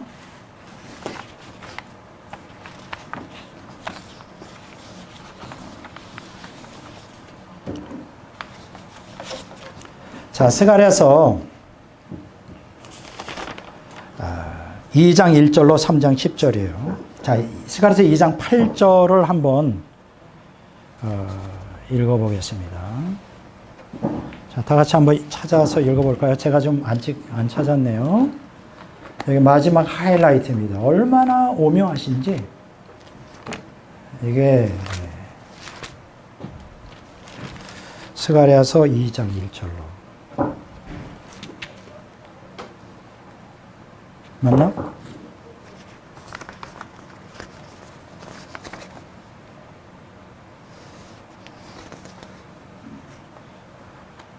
스가랴서 12장이네. 스가랴서 3장이 아니라 죄송합니다. 스가랴서 2장이네요. 그렇죠. 네, 스가랴서 2장 1절로 3장 10절까지 2장 8절을 한번 읽어보겠습니다. 만군의 여호와께서 이같이 말씀하시되 영광을 위하여 나를 너희를 노력한 여러 나라로 보내셨으니 너희를 범하는 자는 그의 눈동자를 범하는 것입니다. 자, 여기 보면 본문에 보면 2장 8절에 보면 만군의 여호와께서 이같이 말씀하시되 다음같이 말하는 거예요. 영광을 위하여 나를 너에게 보내. 그러면 여기 보면 한 가지 뭐가 빠진 게 있죠. 그가 나를 보냈다고 해야지. 그러니까 원어에는 그가 나와 있어요. 영어 킹제임스 버전은 그가 he sent me에서 그가 들어가 있는데 우리 한글 성경에 빠져 있는 거예요. 이렇게 번역해야 돼요. 여호와께서 이같이 말씀하시되 그가 영광을 위해 나를 보내셨으니. 그 아까 질문했죠. 여호와께서 당과 자기라는데 어떤 분이 여호와를 보낼 수 있는 분이 있습니까? 없습니까? 존재하지 못해요. 감히 천사가 여호와를 보내겠어요? 그러면 여호와께서 이같이 말씀하실 때 여호와께서 이렇게 얘기하지. 여호와께서 나를 너희에게 보내셨다. 그럼 첫 번째 만군의 여호와는 누굴까? 두 번째 나오는 여호와는 누굴까? 첫 번째 만군의 여호와는 예수 그리스도예요. 성자 하나님. 두 번째 여기 생략된 그는, 나를 보낸 그는 성부 하나님이신 거예요. 자, 이렇게 우리가 번역할 수 있습니다. 자, 보세요. 9절에 그 답이 나와요. 자, 읽어보겠습니다. 내가 손을 그들 위에 움직인지 그들이 자기를 섬기던 자들이 노력거리가 되리라 하셨으니 너희가 만군의 여호와께서 나를 보내신 줄 알리라. 여기서 나는 누구예요? 성자 예수님이죠. 또 여기서 만군의 여호와가 나오죠. 자, 지금 무슨 얘기인지 이해가 되십니까? 머리가 다시 안 굴러간다면 다시 설명하겠어요. 자, 8절 만군의 여호와께서 이같이 말씀하시되 뭐가 생략됐어요? 영광을 위하여 나를, 만군의 여호와가 뭐라고 말했냐? 나를 누군가가 보냈다는 거예요. 누군가가 빠진 거예요. 그럼 여기서 누군가는 어디에 나오냐? 9절에 나오죠. 만군의 여호와께서, 누군가 만군의 여호와께서 나를 보냈다. 그래서 나는 만군의 여호와께서 이르시기를 성자 예수님을 얘기하는 거예요. 아직도 이해가 안 됐어요? 그러니까 이게 반복으로 나오는 거예요. 만군의 여호와께서 이렇게 설명하겠어요. 만군의 여호와이신 성자 하나님이 이렇게 말씀하시기를 나를, 만군의 여호와 성부 여호와가 나를 너에게 보냈다. 이렇게 번역해야 되는 거예요. 만군의 여호와 성부가 빠졌다고. 근데 거기에 대해서 9절에 보충하기를 만군의 여호와께서 나를 보내신 줄 안다. 여기서 만군의 여호와는 성부 하나님이죠.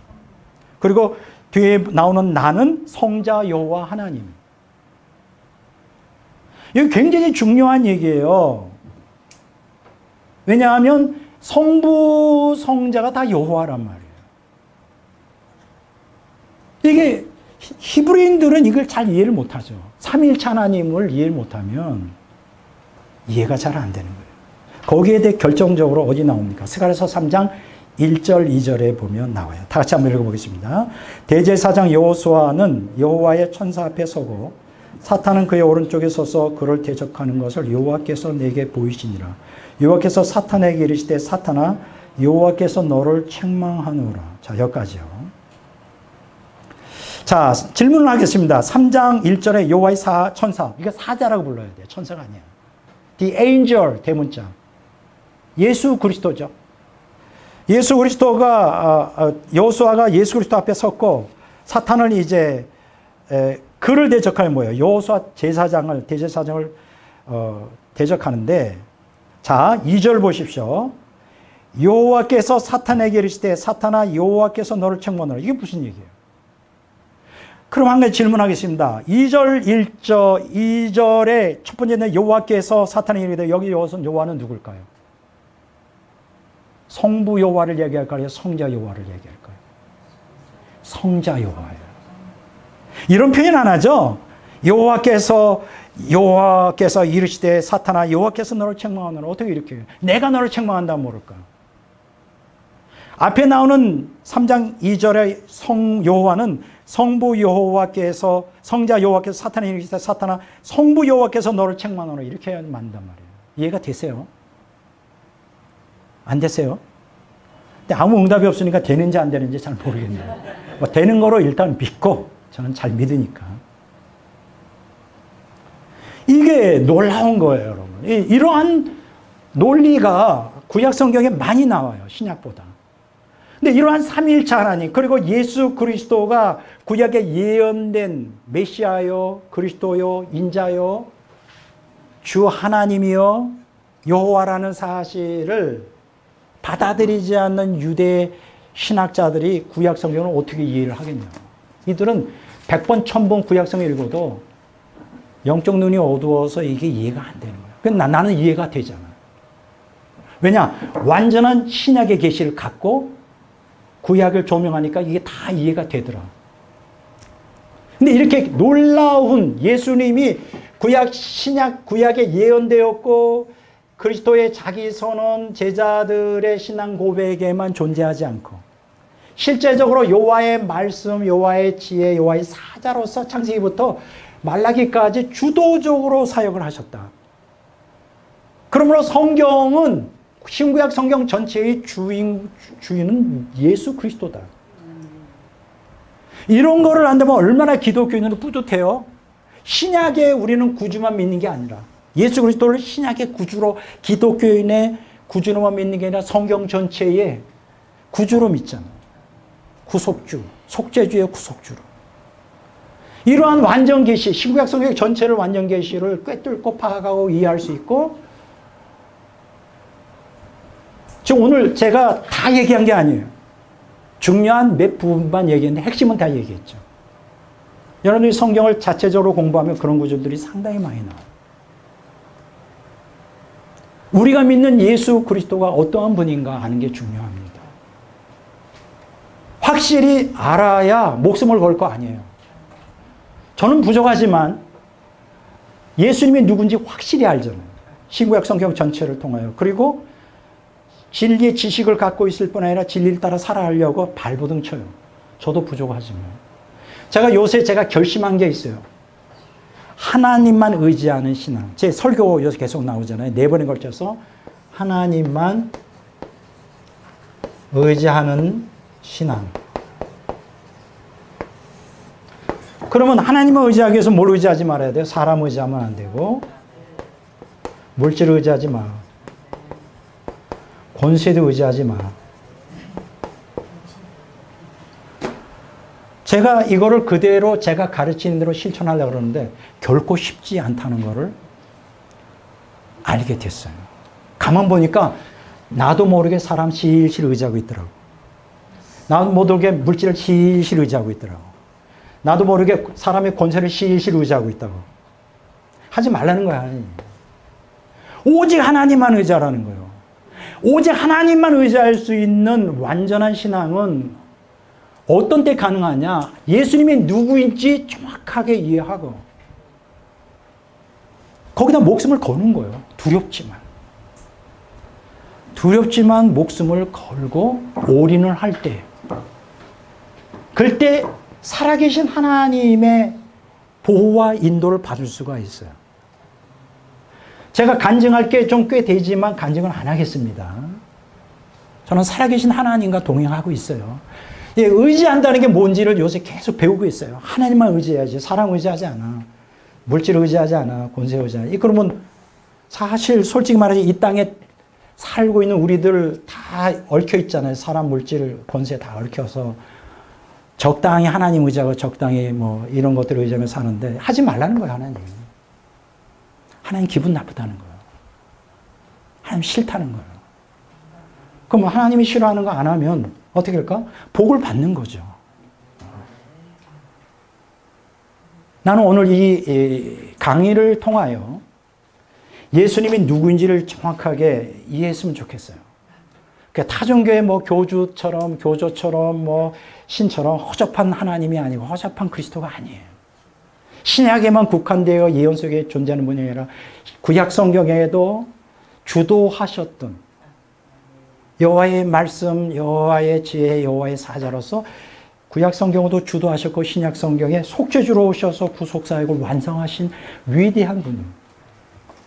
그래서 제가 항상 이러한 진리를 확고히 갖고 있고 내 남은 인생 동안 얼마나 살지는 모르지만 남은 인생 동안 오직 하나님의 영광을 위하여 오직 하나님을 사랑하며 오직 하나님을 의지하며 온전히 주님만을 위해 살다 가야 되겠다. 네. 이런 결단과 결심과 그 길을 가려고 하고 있어요. 나는 오늘 이 강의를 듣는 여러분들이 지금 이렇게 탈기독교 시대에 점점 뭐 예수 믿는 것이 인기가 없고 교회를 안 다니고 마치 하나님이 안 계신 것처럼 이럴 때일수록 저는 내 신앙은 뚜렷해질 수밖에 없어요. 저는 세상을 의지하지 않고 하나님만 바라보기 때문에 이 진리의 말씀을 붙들고 있기 때문에 환경에 지배를 받지 않는다고요. 이 정말 참된 성경적 신앙을 유지하기가 어려운 시대예요. 이런 시대에 하나님만을 의지하고 이 성경의 진리를 따라 믿고 산다면 하나님 얼마나 기뻐하실까? 우리 모두가 다 하나님을 기쁘게 해드릴 수 있는 마지막 때 우리 사역자가 되시기를 주의 이름으로 축원합니다.